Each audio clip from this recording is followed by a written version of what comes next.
Good afternoon प्रशिक्षुओं। इस YouTube channel पर DELED 2019 सेकेंड सेमेस्टर के प्रशिक्षुओं का स्वागत है। हम आप लोगों को मूल अधिकार के बारे में अवगत कराएंगे। भारतीय संविधान के अनुच्छेद 12 से 35 तक मूल अधिकार का वर्णन किया गया है। मूल अधिकार नागरिकों को ऐसा अधिकार जिसके अभाव में अपना सर्वांगीण विकास नहीं कर सकते, इस अधिकार को मूल अधिकार कहते हैं। संविधान के प्रारंभ में मूल संविधान में कुल मौलिक अधिकार 7 थे, किंतु 44वें संविधान संशोधन के द्वारा संपत्ति के अधिकार को मौलिक अधिकारों की श्रेणी से हटाकर संविधान के अनुच्छेद 300 क के अंतर्गत कानूनी अधिकार की श्रेणी में रखा गया है, जिसके बाद भारतीय नागरिकों को 6 मूल अधिकार प्राप्त हैं। नंबर 1, समानता का अधिकार।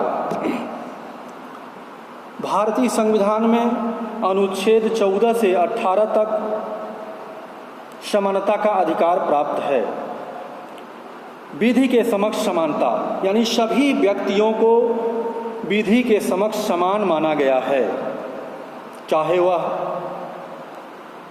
बड़े पद पे हो या छोटे पद पे हो या कोई पद पे न हो, सभी व्यक्तियों को विधि के समक्ष समान माना गया है तथा विधि सभी को समान संरक्षण प्रदान करता है। दूसरा, स्वतंत्रता का अधिकार। भारतीय संविधान के अनुच्छेद 19 से 22 तक स्वतंत्रता का अधिकार प्रदान किया गया है। प्रत्येक व्यक्ति को, नागरिक को अपनी विचार और अभिव्यक्ति स्वतंत्र रूप से रखने का अधिकार है। अगला है शोषण के विरुद्ध अधिकार। भारतीय संविधान के अनुच्छेद 23 एवं 24 में शोषण के विरुद्ध अधिकार का वर्णन किया गया है।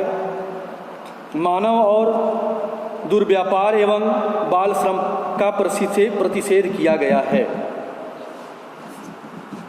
धर्म की स्वतंत्रता।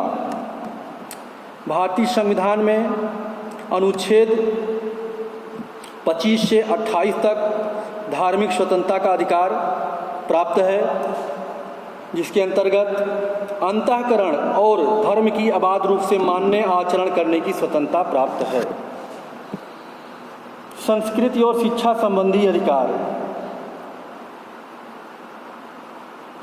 किसी भी वर्ग के नागरिक को अपनी संस्कृति सुरक्षित रखने, भाषा या लिपि बनाए रखने का पूरा अधिकार है।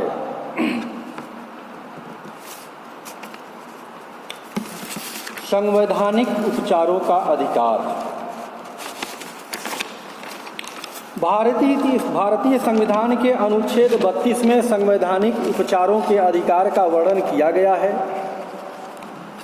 संवैधानिक उपचार का मतलब यह है, संविधान द्वारा प्राप्त अधिकार में यदि कोई अड़चन आती है तो इस संबंध में न्यायालय के पास 5 रीट जारी करने का अधिकार है, जिसके अंतर्गत नंबर 1 है बंदी प्रत्यक्षीकरण। किसी भी गिरफ्तार आदमी को न्यायालय के समक्ष उपस्थित करना या प्रस्तुत करना। किसी भी व्यक्ति को गिरफ्तार करने के पश्चात एक निश्चित समय के बाद आपको एक निर्धारित समय के अंतर्गत 24 घंटे के अंतर्गत निकटतम न्यायालय में उपस्थित करना होगा। परमादेश। यदि कोई अधिकारी कर्मचारी अपने कर्तव्यों का सुचारू रूप से पालन या निर्वहन नहीं कर रहा है तो यह न्यायालय रीट जारी करता है कि हम आपको आदेश देते हैं कि अपने कर्तव्यों का सुचारू रूप से पालन करें। निषेध। जब कोई व्यक्ति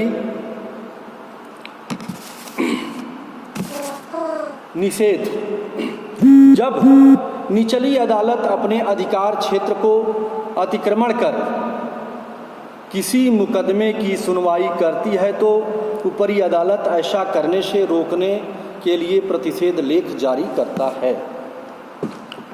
अधिकार परीक्षा, जब न्यायालय को लगता है कि कोई व्यक्ति ऐसे पद पर नियुक्त हो गया है जिस पर उसका कानूनी अधिकार नहीं है, तब न्यायालय अधिकार परीक्षा आदेश जारी कर उस व्यक्ति को उस पद पर कार्य करने से रोक देती है।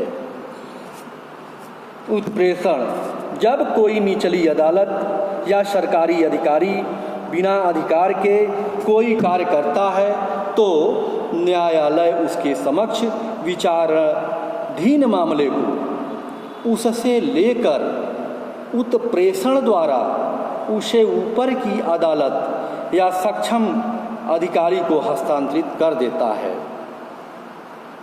प्रशिक्षकों, आज के यूट्यूब चैनल में यहीं तक, फिर अगला हम टॉपिक लेकर आएंगे और इस आशा और विश्वास के साथ कि आप लोग इस यूट्यूब चैनल को देखेंगे और प्रशिक्षण प्राप्त करेंगे।